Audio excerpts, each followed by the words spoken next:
Well, hello everybody and welcome to Lunch Break Live. Real talk about obesity, food addiction, recovery, and what's really eating you. I am Carrie Dela Cruz, so happy to be back with you guys after what feels like an eternity, but was really only one day off on Friday. And I shouldn't say one day off, but let me say one day not with you on Friday. I would like to welcome all of you into this Fallback Monday. This is our first day with our time change if we're in the U.S. And I don't know about you, but every time I look up at the clock, I think it's later than it is. And it doesn't help that the clock here at the office has not been reset. So we're all confused and scratching our heads and saying, how come it feels so much later than it really is? Oh my gosh. So that really messes with your head. So anyway, I hope you all remembered to change the clocks that didn't automatically change. New Zealand, I hope you guys catch up with me. It is now going to be 9:30 Tuesday morning for you if you're joining me from there, or whatever time it turns out that you guys are able to join me. Mom, I'm so happy to see you here. You just have no idea how happy I am. So listen, today's show is called Don't Lose Your Head. And I thought, boy, after last week, and I thought this was going to be a very, very fitting subject. And let me just tell you, Thursday and Friday were the longest week of my life. Okay. It was really, really insane around the office. And you know what? No matter how late I stayed here at work, it just did not get better. I mean, you know, the hurrier I went, the behinder I got. Have you ever heard that? Oh my gosh, the harder I tried, the worse things got. I mean, anything that could go wrong on a job did go wrong, and even a few things that couldn't go wrong. I mean, it was just insane last week, and it was all I could do to just hold on for dear life, and what I call hold on for 8 seconds. That's what I call it. You know, it's not always going to be pretty, but I just held on. So here is the thing. As I was going through really rough stuff, I mean, it's just, I mean, we all go through it, right? As I was going through it, I realized that I could do what I pretty much always did for years and years and years. And that was, let's see, I could throw a temper tantrum. I could cry. I could get upset. I could take it personally. I could feel horribly wounded. I could do any one of those things. And then what? The jobs would not be any better. They would not be fixed. And the thing is, I wouldn't feel any better either. So what would the purpose be of doing what I had always done for so very many years? It kind of makes me wonder why on earth I ever thought it was a good idea to do any of those things if I never felt better and the jobs, you know, never got fixed. It's kind of weird, isn't it? That's the role that logic plays in recovery. Let me just point that out to you. The thing is, you know, throwing temper tantrums, crying, eating, you know, doing any one of those things does not magically just undo. It's not like an undo or delete button on your computer. You know, it's not like waving a magic wand and you just say, okay, everything's going to be better, because it's not. If anything, it gets worse. It makes it worse. Why? Well, because you don't have your faculties about you, I think. You kind of, you know, in my case, I would have been numbed, I would have been preoccupied and focused on any number of things other than putting my 100% energy at solving the problems. I'd be busy creating own problems in my life, okay? That's where I'd be busy losing my head. That's really what the message for today is how to get along in life when life throws crap at you without losing your head in the process. So,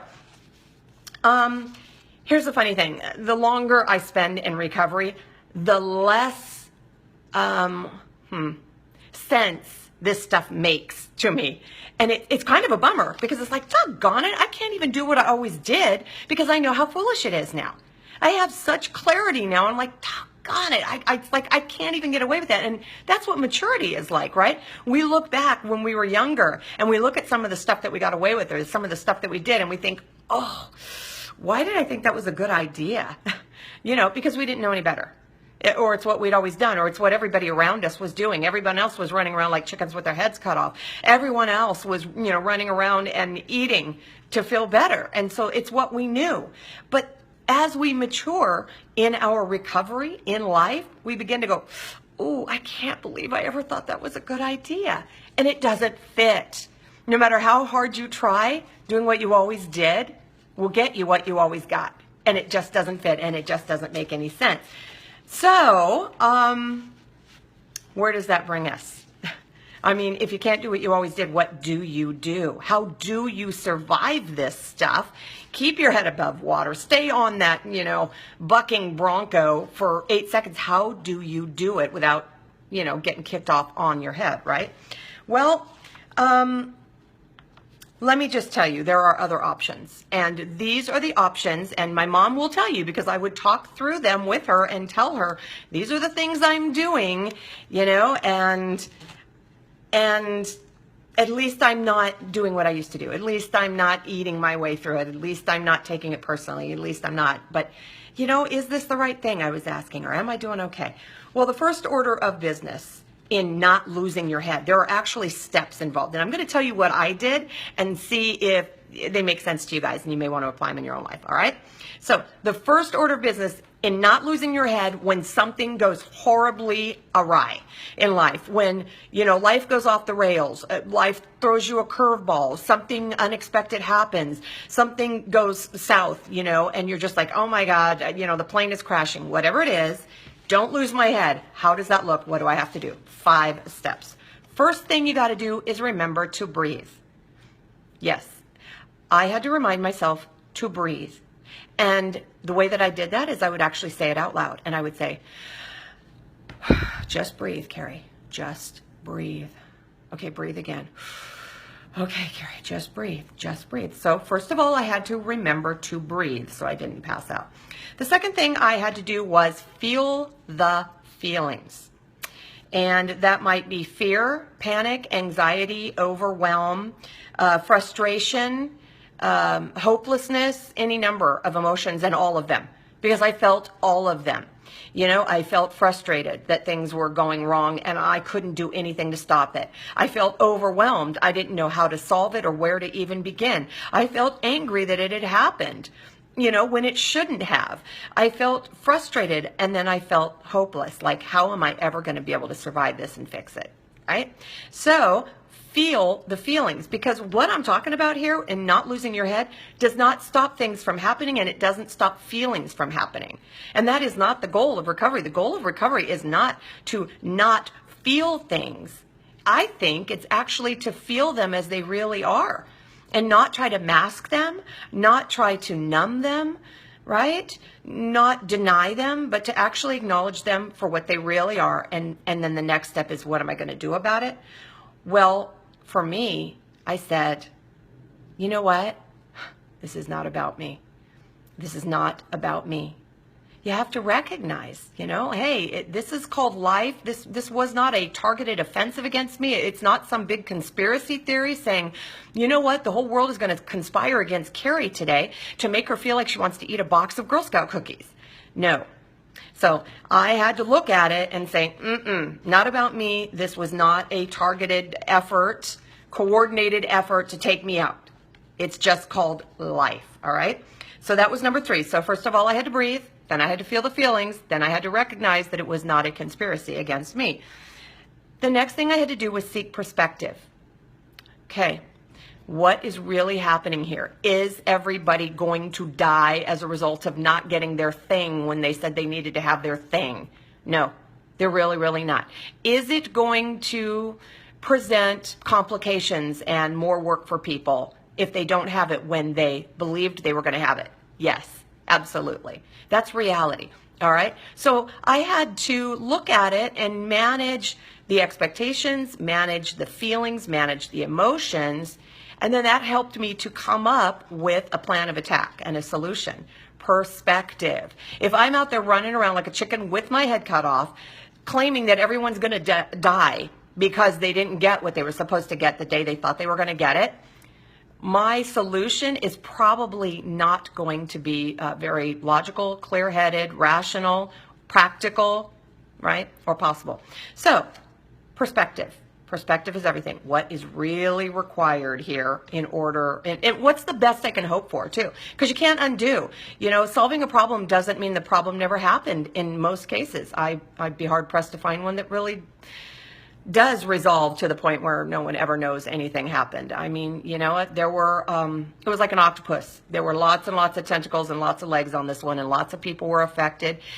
We had to go down lots and lots of channels, phone calls, emails, I mean, you name it, right? To solve the problem. There were many, many people affected. So I had to claim perspective, right? Make sure no one had died as a result of this. And finally, and here's step 5. So breathe, right? Feel the feelings, recognize that it's not a conspiracy against me, claim perspective, reclaim, regain, gain, whatever you want to say, perspective, and finally, what can I influence? What is my responsibility? What change can I affect? What resolution am I responsible for? You know, what is my part of this and what is not? What is out of my hands? What do I have to let go of? There were times where I said, you know what? This really, really sucks. And it keeps sucking. But there is really nothing I can do about it other than all of the things I'm already doing. I would love to make it go away. I would love to make it unhappen, but I can't. And so that is where that acceptance comes in of what is my responsibility, what can I influence, and what can't I influence, you see? So that was the process that I went through for not losing my head. Because when you lose your head, where do you go? Often you go to food or drink or any number of really, really unhealthy behaviors, right? You go to those things, you lose your head, and that way you don't have to think about it, and you're not thinking clearly, and you just go do what you always did. And then, yes, you get what you always got. So this process that I was talking about here, not to lose your head, is a way to change those pathways in your brain to begin the healthy behaviors. Because as you can see, there are healthy thoughts, there are healthy feelings first that lead to the healthy actions, which is what we need to do. And that's what recovery looks like. It's not about perfection. It's not about stopping bad stuff from happening. It's not about undoing, right? And it's certainly not about perfection. It's about doing the best you can. And that's what I did. And you know, I was kind to people. I recognized that when people were upset, you know what? They had every reason to be upset because things were not going well, and it was going to be a lot of work for them. And I just treated people as fairly and reasonably as I could and said, I'm not going to lose my temper here because that's certainly not going to help. I'm not going to blame anyone. I'm just going to do the best I can, own the part of it that I can, and orchestrate, you know, the solution and the resolution. And so in the end, everything turned out okay. It did. You know, every job that went south managed, it's kind of like a plane crash. We all walked away. I mean, that's just what it is. Yeah, the plane still crashed. Maybe we'll call it a forced landing. But we all walked away. And a lot of people like to say, well, then, any crash you walk away from is a successful landing. And, you know, recovery isn't always pretty. It isn't. But neither is the alternative, you guys. The alternative is a plane crash you don't walk away from. And I don't think any of us wants that. So let's just remember that when we're talking about not losing our head, that is not intended to stop things from happening or to not have to feel frustrated or scared or upset or unhappy or hurt or angry or any of those things. That's not the purpose of recovery. The purpose of recovery is to reclaim perspective and to prepare the way to experience serenity. And guess what? If I had gotten myself all overly worked up and taken it personally and felt like I was completely out of control, it would have been a lot harder today for me to acknowledge the serenity that came from my not doing the things I used to do, not turning to food to try and solve the problem, and instead staying in the moment and just doing my best. And that's all I want to encourage all of you guys to do every day, is to just do the best you can. And you know what? Today's best may not look as good as yesterday's best, but tomorrow's best may be better than today's. Who knows? Our job is to just show up, and that's what I want to, and keep your head. So that's it. That's my short little life lesson. It's true, you know, and I'm here to talk about it, and I think that's a very, very good thing. I want to thank you guys before I look at your comments. I want to thank you all for being here. It means a lot to me. You know, we're all in this together, and when I was at church yesterday, the priest was talking about the fact how when he first began preaching, he'd be sitting there as he was preparing to stand up and give his homily, and he'd be all nervous, like, what am I going to say? What am I going to say? They're going to judge me, and what if I get it wrong? And, you know, he felt like he was responsible for their outcomes. You know, he was responsible for them to get what it was that he was saying, and he was so nervous. And then he said, you know what, though? I finally realized, oh my gosh, everybody here loves me. And he said, we are all in this together. This is not, you know, this is me standing up here sharing, but we're all in this together, and we all support each other. And I realized, oh my gosh, that is a lot what this program is about every day. It's not about perfection. It's not about me, you know, being responsible for your outcomes. It's about me being supported by you guys, and about our loving and sharing and cheering each other on. So I really thank you guys for being a part of the audience, and I really appreciate you guys for sharing with others, because boy, if we get the message out there, more and more people are going to be able to benefit, and we'll just have an even bigger cheerleading community. What do you think? So I am going to click over and see what you guys are saying, and then I'm going to let you go.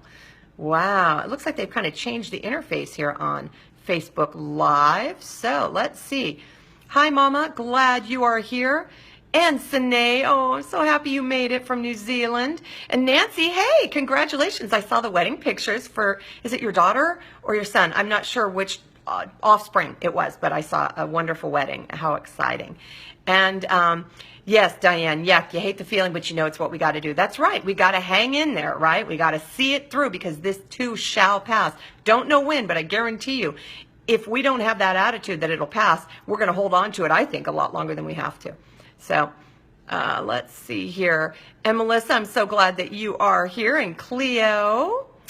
And yes, let us hope tomorrow is always better than today. And you know what? My goal is, I don't like to look ahead to tomorrow, because that's just too far away. I just look at it and say, what can I do to make the next minute better than this last minute? Because this last minute was not so great, or whatever that was. So that's me, though. I'm just, you know, maybe you could call me the eternal realistic optimist. I don't know, but I just like to think that everything can always get better. So thank you, Diane. I appreciate you too. So I'm going to let you guys go. And if you saw, hi, Betsy. Hey, I'm so glad you're here.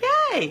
I wanted to thank you guys, too, for joining me this weekend when Juan and I took a helicopter ride for our 27th anniversary. We flew out over Long Beach. Oh, my gosh, did we ever have fun. And so thank you guys for joining me on my silly little Facebook Live broadcast. We had the time of our lives. We were definitely flying high. So that's about it. We were living life. We were living large, and I will just leave you with this. The weight limit per seat was 300 pounds. If I were not living in recovery and treating my obesity, I would not have been able to go on that helicopter ride, because I would have exceeded the weight limit by 20 pounds. So let me just tell you, this is the gift that keeps on giving absolutely every day. I never would have imagined we were going to take a helicopter ride on Saturday. And the wonderful, glorious thing is, because I choose recovery, because I work so hard to be healthy and stay at a healthy weight for my body, I don't have to worry about whether I'm going to be too big to fit or not. Except on that climbing wall. I really wanted to climb that, but it wasn't anchored down. They said 100 pounds was max. Darn it. Oh, well, I'll get them next time. I'm going to let you guys go. Thank you so much for being here. I do love you all and appreciate you more. All right, you guys, take care. We will talk again tomorrow. And listen, get some questions ready. You're killing me. You're making me come up with content. Throw some questions out on my wall. I'd really appreciate it. Take care, you guys. Bye.